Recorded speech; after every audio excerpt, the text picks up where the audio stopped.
untuk ibu-ibu secara khusus ini, masalah utang. Jangan arisan. Nah, jangan apa ibu-ibu? Kenapa jangan arisan Ustaz? Karena arisan membuka hutang. Kalau 20 orang ikut arisan, masing-masing kasih 1 juta, berarti 20 juta kan? Lalu bergilirlah orang mendapatkan. Bagi orang yang mendapatkan pertama, dia dapat 20 juta. Khayalannya, beli barang ini, beli barang itu. Khayalannya. Oh ini saya dapat duit. Padahal sebenarnya dia sedang utang 19 juta. Sama orang lain. Benar nggak ini? Nah ini masalahnya. Buka pintu utang. Baik, kalau bulan kedua sebelum dia bayar, dia mati. Siapa yang bayar 19 juta itu?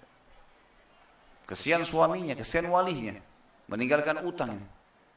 Dia sudah mengkhayal, beli baju baru. Ibu-ibu itu sudah punya program. Kalau kena arisan, lengkap kertasnya. Beli ini, beli ini, beli ini, beli ini, beli ini, beli ini.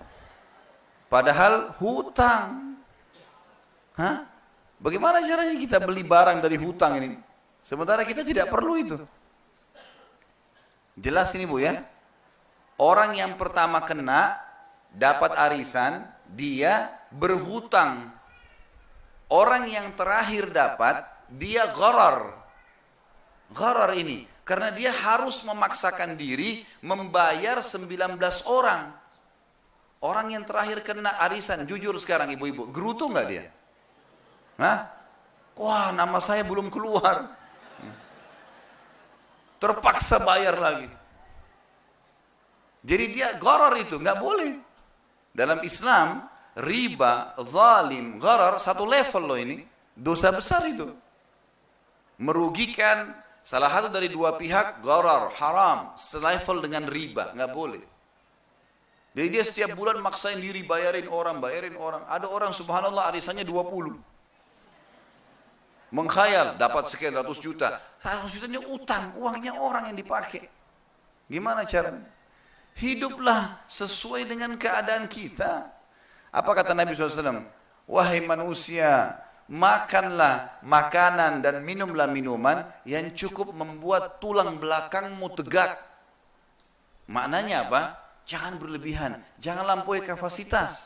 Mampu kita begitu ya begitulah.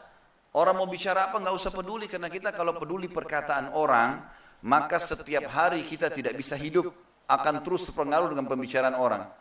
Kok tembok rumah kamu warna putih ya? Menurut kau apa? Biru, cat biru. Orang kedua datang hijau, hijau. 8 orang datang 8 kali warna rumah diganti. Ada orang baru beli mobil, kenapa kau beli mobil ini? Dia nggak punya prinsip, nggak bilang memang saya suka.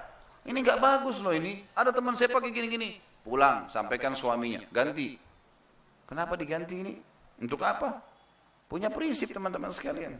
Dunia sebentar, maka orang mukmin harus sadar dengan masalah ini. Jangan berlebihan dengan dunia. Nikmatin apa yang Allah berikan. Kalau ada, alhamdulillah.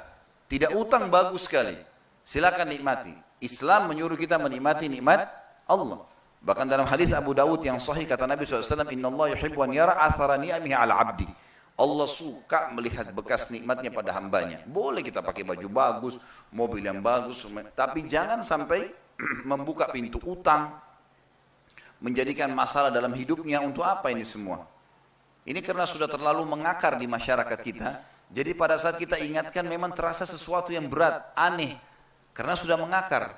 Seperti sekarang kalau ada perempuan yang pakai terbuka auratnya di jalan di Indonesia, lalu kita ingatkan, Muslimah ya, kenapa terbuka? Dia bingung. Memang kenapa? Ini urusan saya. Mau pakai celana, nggak pakai celana, urusan saya. Karena sudah ngakar, dianggap itu sesuatu yang biasa. Makanya kata para ulama, kalau mungkar itu dibiarkan, tidak diingatkan, maka nanti dia menjadi ma'ruf. Dianggap sesuatu yang biasa. Dan kalau sudah dianggap ma'ruf, susah untuk dipungkiri. Tapi sekarang tidak ada kata-kata kita tidak bisa memungkirinya. Kita sudah semestinya mengingatkan ini, ya. Bisa difahami ya, dan tangkap secara rasional.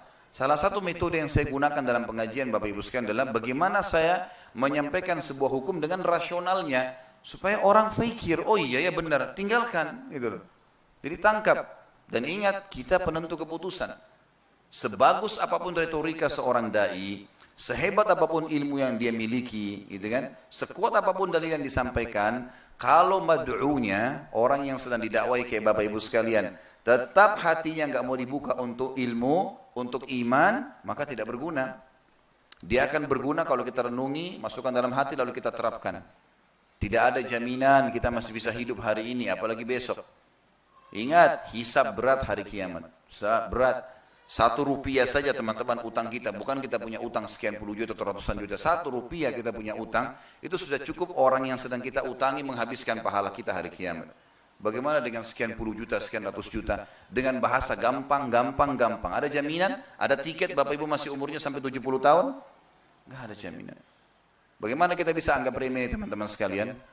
Manusia yang cerdas, manusia yang memegang perkataan dia dan perkataan orang lain, cukup peringatan dari lisan. Karena manusia yang bisa dipegangi lisannya. Dan kalau hewan dipegangi ekornya. Maka jangan menjadi manusia-manusia yang suka cengkal teman-teman sekalian, suka keras hati.